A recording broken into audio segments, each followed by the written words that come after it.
similarity, as I see it, between animal rights and the climate issue is that we already have the solutions to solve these. We could, if we had the political will,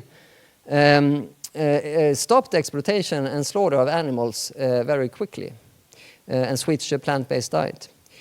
Similarly, we could significantly reduce greenhouse gas emission and switch to a fossil-free system. The problem is a deficiency of political will and the courage to do these radical changes that are needed.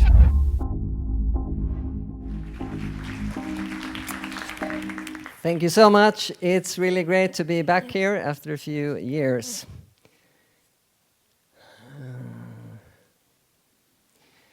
I remember it vividly. It was in my 8th grade, and I stood up in front of my class asking for contributions to the rainforest. It was the first time I did something that was bigger than myself, and I think I felt nervous but also proud in that moment. And this initial activism, I think, had a more profound effect in my life than I realized then in the 80s. In the early 2000s, I began to be active in the peace movement. As you heard, I held non-violent workshops. I did activism on Swedish weapons export. And within the peace movement, I met people who were vegans, which I wasn't at that time. And they exposed the enormous suffering of animals to me. And this led me to be fully active for animals. So for 8 years I have done animal rights activism. And I've done it because I could, because of the contributions that so many individuals chose to give to my project. And the project I call A Year for the Animals, Ett år för djuren. Increasingly, I became aware of the substantial threat that the climate crisis was posing to all conscious life on the planet. In the summer of 2021, I was heading down to the city of Malmö in the south of Sweden. My twin brother, I don't know if you can see who is my twin brother here. Furthest right here from me. Yes, and myself beside him. He asked me to come to a blockade, which was organized by Extinction Rebellion, a climate movement. And I thought it was a good way to spend time with him, so I joined. After a while, the police came and carried us away, and I got convicted for this action, a little bit of fines. And this action and some others deepened my involvement in the climate justice movement. And I thought, okay, how should I direct my activism now? I didn't want to give up on animal rights, but I wanted to make more of this activism for the climate. So consequently, I decided to actually do both, and I asked my donors if they could imagine funding both climate work and animal rights work. And they did, so I was happy to be able to crowdfund to doing half of my time to animal rights and half of the time for the climate. And I call that A Year for the Animals and the Earth, Ett år för djuren och jorden. So that's what I'm doing this year. And in this presentation, I will discuss some of the differences and similarities between the animal rights and climate issue and movements as I see them. And I hope to begin exploring how these movements can mutually support one another. I would guess that most or all of you here are on a plant-based diet. And I would ask you to raise your hand now if you switch to an animal-free diet because of animals. Can I see who has done that? Oh, that's pretty many, thank you. Can I see how many switched to a plant-based diet because of the climate? Some, thank you. And maybe some switched to a plant-based diet because of health or any other reason? Some, or one. Thank you. We all have different reasons, and I usually enjoy asking vegans why they adopted a plant-based diet. And many say for ethical reasons. And if I feel a bit mischievous, I usually ask for what ethical reasons? Though I'm fairly certain that they mean animal-related ethical reasons. Like most of you, I stopped consuming animal products to avoid the contribution to the enormous suffering of animals. Yet there are many today, maybe more and more, that choose a plant-based diet because of the climate crisis. They recognize that that one of the most impactful thing you can do as everyday actions for the climate is to stop consuming animal products. And I would argue that this is an ethical reason as good as any. Both animal rights and the climate issue revolves around caring for others, but with different focuses. The suffering of billions of beings in factory farms is occurring here and now. Here is a pig I met last month in Kristianstad, where we have the biggest pig slaughterhouse in Sweden. And this was at the vigil with Kristianstad Pig Save. The biggest challenge, as I see it in the animal rights movement, is that we want people to care about individuals that doesn't belong to our species. And the biggest challenge in the climate issue is that most of us in this part of the world have not yet experienced the problems of the climate crisis. And therefore, most of us don't understand its dangers. Other continents, though, have experienced this already massively. But this summer in Sweden and in Norway, we have begun to see the effects more and more by the climate. As you can see here, this is from a picture from Norway, a landslide because of heavy rains. And actually, only last week we had record floodings in Västerås, the city where I live, and I saw it as I was out running. And because the true climate crisis lies in the future, unless we rapidly and significantly reduce greenhouse gases, there is substantial risk that our civilization won't survive. As you know, generally when we talk about the climate crisis, we talk about how it affects humans. However, it also profoundly affects non-human animals. One example of this is the climate crisis impact on animals is the bushfires in Australia in 2019 and 2020, where it caused harm or death to 3 billion non-human animals. A number so big so we can't even begin to imagine it. One similarity, as I see it, between animal rights and the climate issue is that we already have the solutions to solve these. We could, if we had the political will, stop the exploitation and slaughter of animals very quickly and switch to a plant-based diet. Similarly, we could significantly reduce greenhouse gas emission and switch to a fossil-free system. The problem is a deficiency of political will and the courage to do these radical changes that are needed. A primary overlap between animal rights and the climate lies in the necessity to switch from an animal-based food system to a plant-based one. This shift is highlighted by the renowned author Jonathan Safran Foer in his book We Are the Weather, Saving the Planet Begins at Breakfast, that came out in 2019.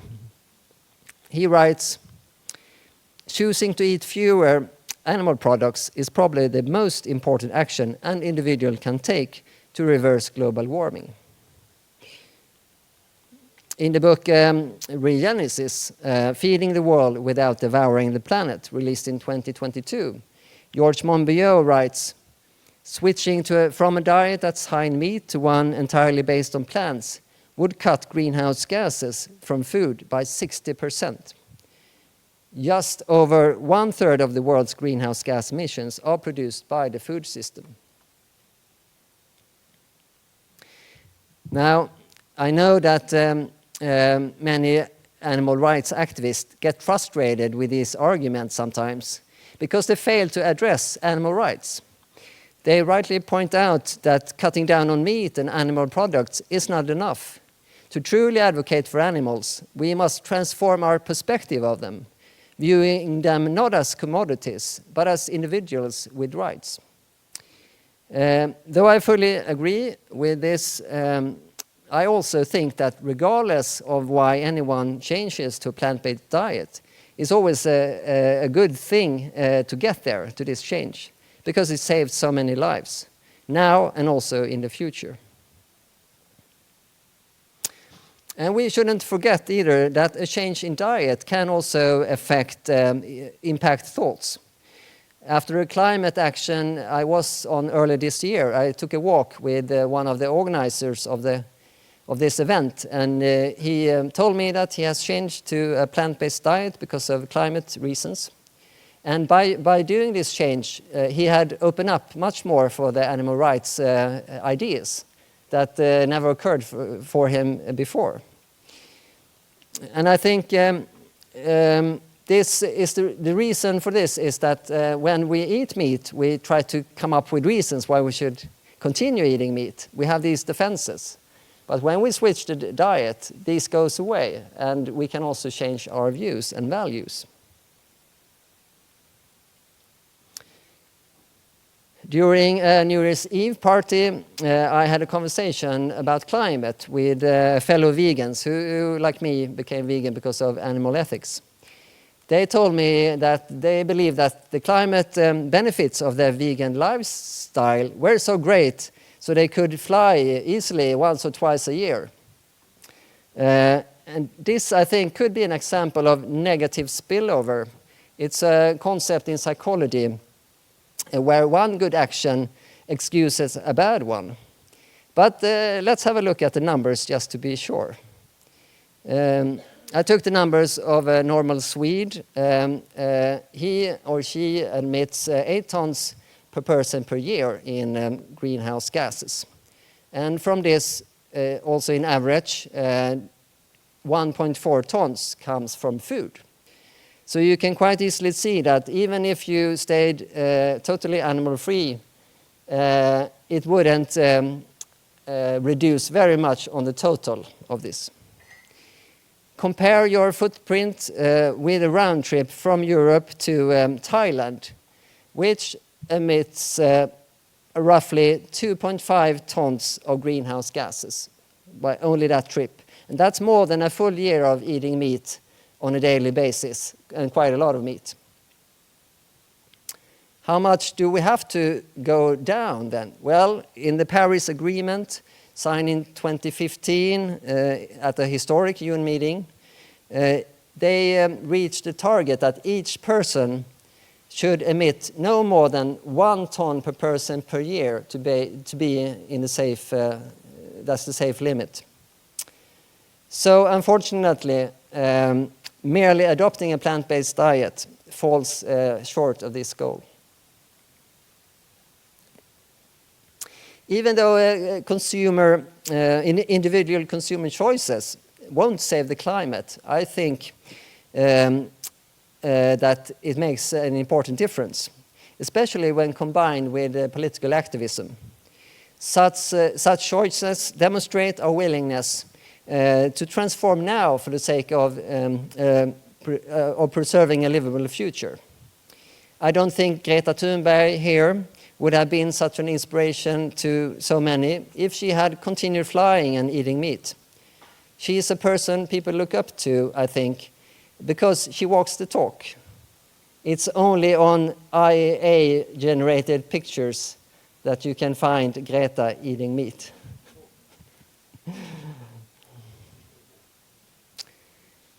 One advantage of advocating for a plant-based food system from a climate perspective is that climate concerns are generally more accepted by the public and by politicians. While climate change deniers still exist, most individuals acknowledge that human activity is warming the planet and that is causing a significant risk for us. Here you see the Swedish Prime Minister, right-wing Prime Minister, and he, like most, acknowledged that we have the climate crisis and we should do something about it. Unfortunately, though, he and the rest of his government do way too little about this. They actually have taken now decisions that increase our emissions rather than significantly lower them, which breaks with the promise they made in the Paris Agreement. But when it comes, sorry about the difference in sound. But when it comes to animal rights, most politicians won't even say it's a problem how we treat animals in our countries. Though many claim that they are interested in animals, very few will say it's an ethical problem that we continue to eat animal products. Because the climate crisis is acknowledged and the animal rights issue is not, it will probably be more effective to argue politically for a change to a plant-based diet with arguments connected to climate rather than animal rights, at least for the time being. Those pessimistically inclined might argue to let emissions continue so that civilization collapses in the belief that it will benefit animals. Why? Because a collapse of society would also mean the collapse of industries, including factory farms. And people would probably continue eating animal products, but probably much less than today. A counter-argument to wishing for a collapsed society is not only that it would that it would lead to a lot of suffering and death for humans and non-human animals. It will also mean the end, probably, of research and technology. If we manage to act enough on the climate, we could preserve civilization. Then research in the food sector would be able to continue and could possibly eradicate animal exploitation. We have historical instances which illustrate how technological progress have ended some animal exploitation. Let's have a look. In the year 1900, horses dominated totally on the streets of New York City, as can be seen here. What happened then? In 1913, horses had been substituted almost totally by cars. The exploitation of horses as means of transportation didn't disappear because people began caring about horses. It happens because technology provided something more efficient. It's possible that the same can happen with our food system. Perhaps tomorrow's animal-free food technologies will totally outcompete today's animal products. George Monbiot explored this theme in his book Regenesis that I mentioned earlier. And in an interview I conducted with him last year, he expressed his belief that precision fermentation technology can replace animal farming. This technology produces animal-free foods from microbial brewing in large metallic containers as these. When it comes to replacing food from factory farms, we already have good plant-based alternatives, as you know, though new technology would probably speed up the transition greatly. However, one area where we still lack understanding is wild animal suffering. More research and new technology are required to address this very complicated issue, but it won't happen in a collapsed society. In such a situation, we would never be able to do anything about the suffering in the wild. So this, I believe, strengthens the need for animal rights activists to contribute or support in some way to the climate justice movement. The emergence of artificial intelligence, AI, could affect animals, climate, and most other issues in our society. Should AI become super intelligent, surpassing human abilities, as some experts believe, it could be a game changer in almost all areas of our lives. In a good scenario, it might bring breakthrough solutions to both the climate crisis and animal rights. Perhaps AI would be more ethically inclined than we humans and maybe stop us from killing animals. Or in a worst case scenario, AI could mean the end of both human and non-human animals. But technology is inherently difficult to predict. But I think that AI will at least do some effect, and probably, or maybe a very big one. Perhaps in as little as a few years or a few decades. So now I have discussed some of the connections between animal rights and climate issues and movements. But what should we do about it? I'm not advocating a merger between the animal rights movement and the climate movement. I think it's best if we continue in our separate movements because we have different focuses.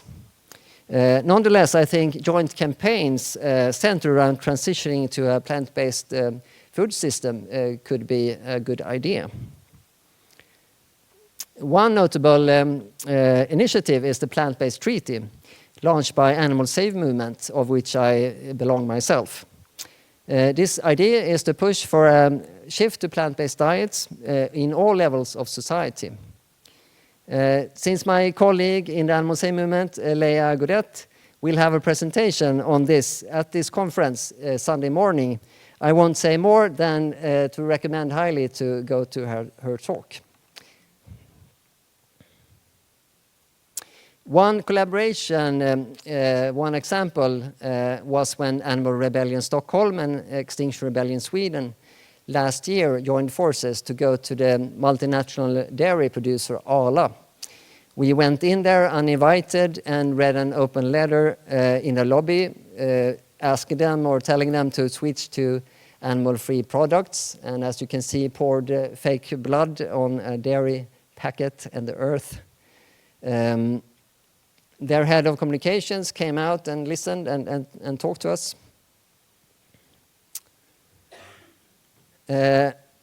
Another example is also from Extinction Rebellion Sweden. We have an ongoing campaign called Rebellion of the Authorities. We go in a similar fashion to an authority of some kind. And last year we went to the Swedish Food Agency and had like a press conference, uninvited again, where we talked about the importance of switching to a plant-based diet.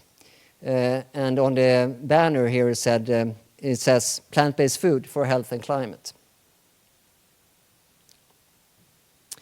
Of course, as an individual, you can choose to join both the animal rights and the climate justice movement.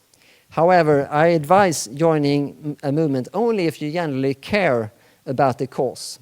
If animal rights activists engage in the climate movement primarily to recruit vegans or just to talk animal rights without caring so much about the climate, I think it would come off as very insincere, and it could undermine our credibility. Similarly, if climate activists would join animal rights movement only to discourage flying or decrease car usage without a genuine concern for animals, their motives would rightly be questioned.